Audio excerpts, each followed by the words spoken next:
yung saw natin, tanglad, sibuyas, ahos, luya, tumbal nga gritong pulaw. Are, i-pressure cooker rin para dasig. So, lagay na tayo ng mantika. Dagan natin. Tunay nga natin tanglad, bombay, ahos, ito, sili. So, lagay tayo ng sweetie konti, pang papula. So, laurel. Sunod natin ito yung isa. So, paminta. Dagdag tayo ng tanglad. Asin. Yung apply niya sa katubo, mamaya natin lagay ito.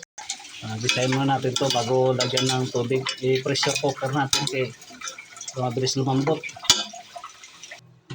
Ito lagyan ko ng